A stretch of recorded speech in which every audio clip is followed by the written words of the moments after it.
A very good afternoon to all of you. First of all, I would like to thank the organizers of the International Conference on Advances in Health Benefits of Agri-Foods for inviting me to participate in the conference.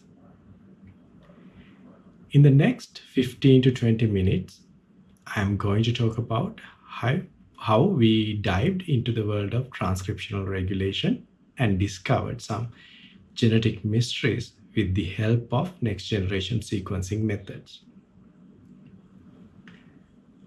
And first, to introduce myself, I'm Vendra Herath, and I'm currently serving as a professor in environmental genomics at the University of Peradeniya. My lab is currently interested in deciphering gene-regulated networks involved in plant responses to stress and developing future-proof crops. To begin, I would like to quote the great Charles Darwin. In his book, The Origin of Species, he mentioned a plant on the edge of a desert is said to struggle for life against the drought, though more properly, it should be said to be dependent on the moisture. I'm sure all of you have at least one favorite crop or plant. If we think about our favorite crop or plant, it can't run away from its surrounding environment. Compared to it, we can at least run away and protect ourselves. When a plant is challenged by unfavorable conditions, including biotic and abiotic stresses, massive change is going to happen inside the cells at cellular level in response to these conditions. And these changes shift the balance or the homeostasis of the plant. And when you think about the endoplasmic reticulum, one of the major and most important organelles in our cells, the endoplasmic reticulum stress is one of the most common situations faced by plants under various stress conditions. Due to this stress condition, ER can't provide enough biosynthetic capacity to facilitate the proper folding of secretory proteins. And this results in the accumulation of unfolded proteins inside the area, the endoplasmic reticulum.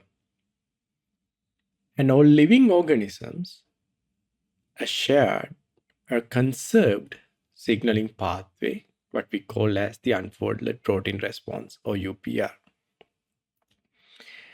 And UPR can reprogram the expression of molecular chaperones and foldase gene expression, and it helps the cells to increase its folding capacity. And very interestingly, it can also reduce the production of secretory proteins and stimulate the protein degradation. As I mentioned earlier, UPR is highly conserved among organisms.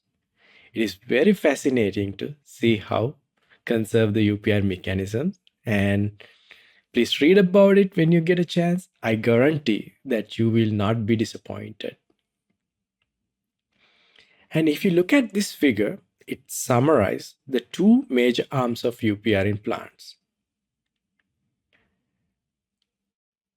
Two major players in this pathway are two BCIP transcription factors, BCIP60 and BCIP28. BCIP60 is a very unique, given it can undergo the fascinating process, what we call as unconventional splicing with the help of IRE1, and then results in the formation of a nuclear localization signal in the resulting protein.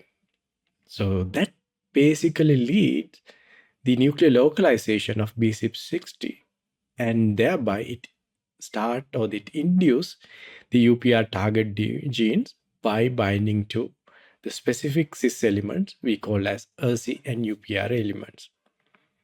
If you think about the other arm, BCIP28, It's normally bound to ER membrane. And when the accumulation of misfolded proteins lead to basically a relocation of BCP28 to the nucleus via the Golgi apparatus. It also upregulates the expression of UPR target gene, again targeting the ERC and UPR elements. And it is very interesting to look at the correlation between the expression of BCP60 and 28. As you can see in this figure, there's a high high level of correlation, and it indicates many biotic and abiotic stresses, including heat, cold, wounding, and virus infection induce UPR. This is providing us with a golden opportunity. Why? Because it is a universal response.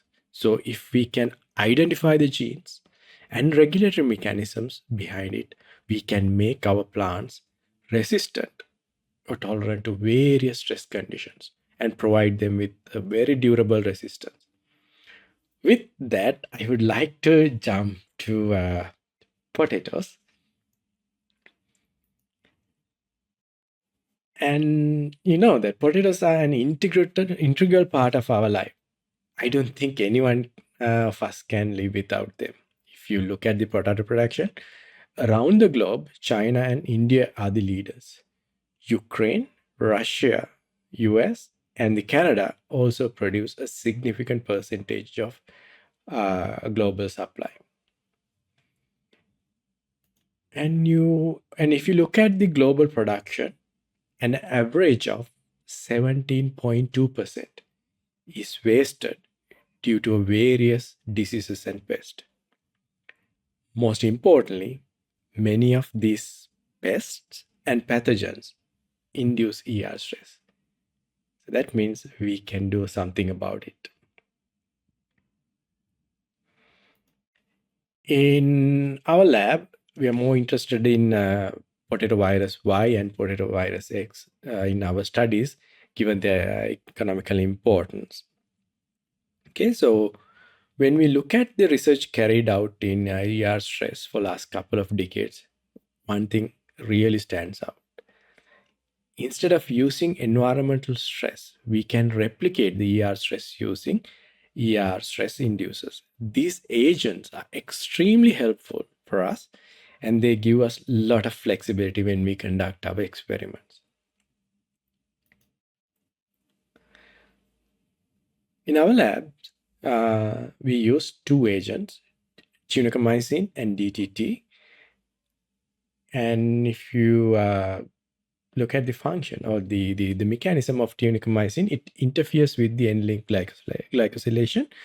And while the DTT basically disrupt the disulfide bond formation and ultimately leads to the ER stress and thereby the UPR.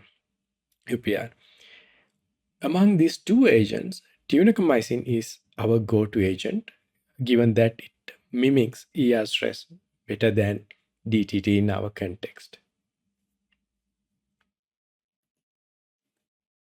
The study I'm going to talk today, we use 3-week-old russet potato plants generated using tissue culture.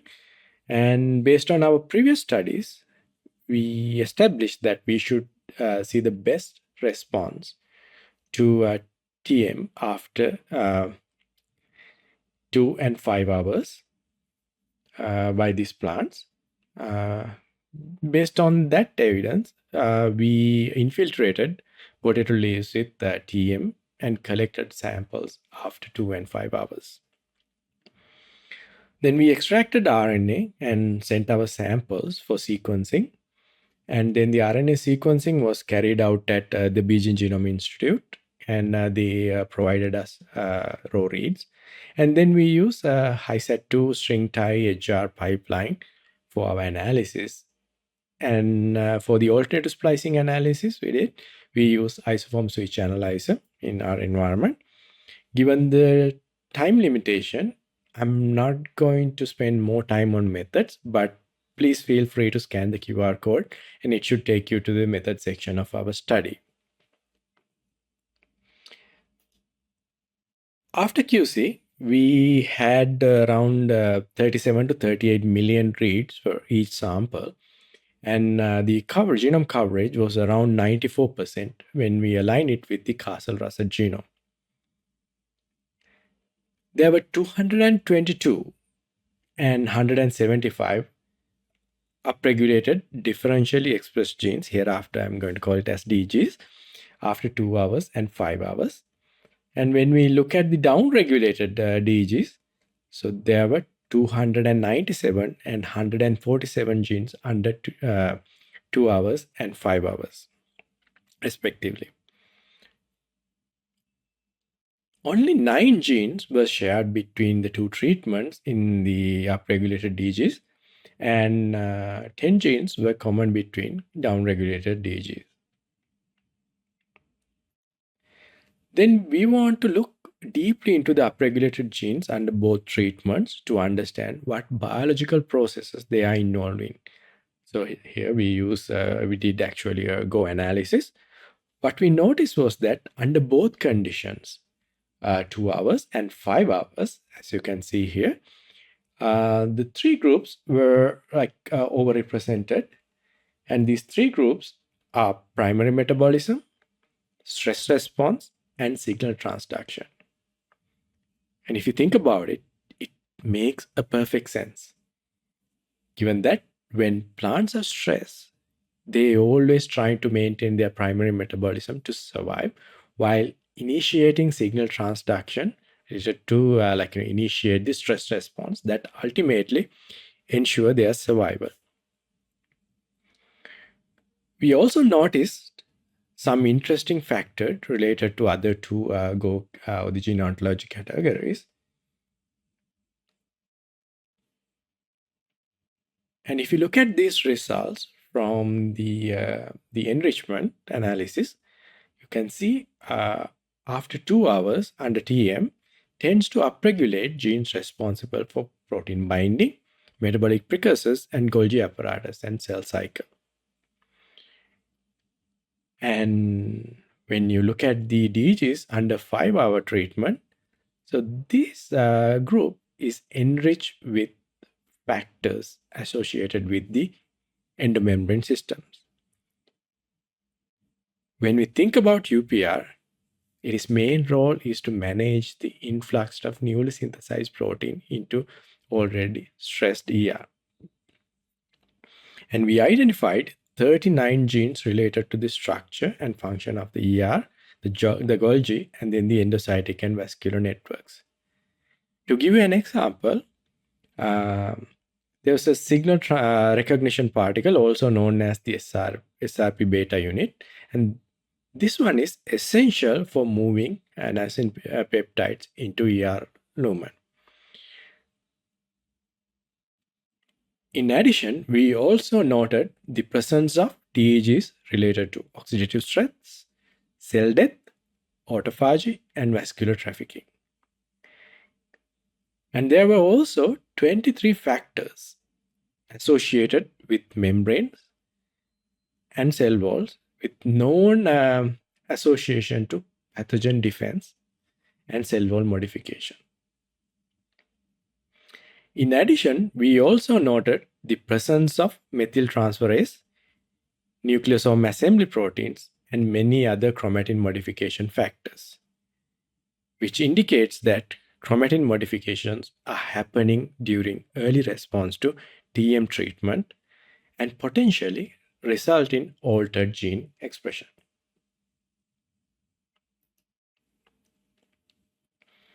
So then we thought about comparing this response with our very famous and well-known model Arabidopsis. So therefore, we also compared our results with the TM-treated gene expression changes identified in the Arabidopsis plants. We used a study published by the Iwata in 2010 from the Koizumi lab. That's one of the 4 labs, 5 labs involved in UPR, studying of UPR. And we identified the Arabidopsis homologs of our DGs using the reciprocal blast And then we created an upset plot to see the conserved genes between two species and different conditions we use. What we noticed was 38 genes were overlapped with the Arabidopsis gene set, and this is basically an indication to show that some core responses are conserved across plants while the new response mechanisms are generated during the plant evolution. And currently, our lab is working on basically expanding the analysis to include more species so we can get a much better picture. And finally, we wanted to see whether we have missed the transcript level expression changes when we looked at the differential expression at gene level. And one thing came really handy because we did paired and stranded sequencing. So therefore, so we had a very good place to start. We identified 9 and 15 isoforms with consequences under 2 hours and 5 hours, although they were not identified as DGs at gene level. And the most striking feature of our result was that most of these isoforms had a coding regions for intrinsic disorder regions, or what we call as IDR. This is very important because these ones are directly associated with stress granules and processing bodies. Processing bodies, also known as, very famously known as P bodies. And these SGs and P bodies are so important because when the plant is under stress, it needs to either be stored and protect or decay in order to preserve, the mRNAs. So otherwise, the cell or the can't balance its energy. Okay, so once the conditions are changed,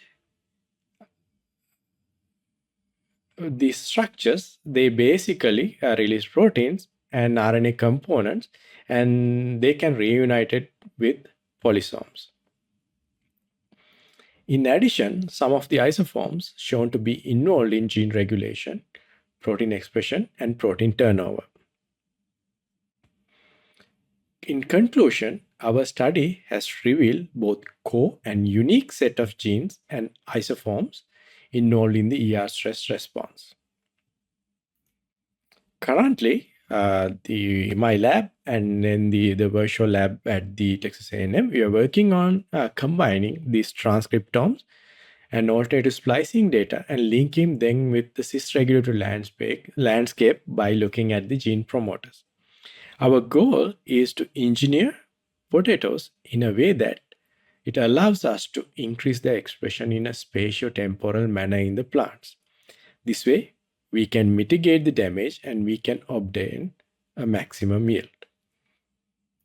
With that, I would like to conclude my talk, and again, I would like to thank the organizers for inviting me.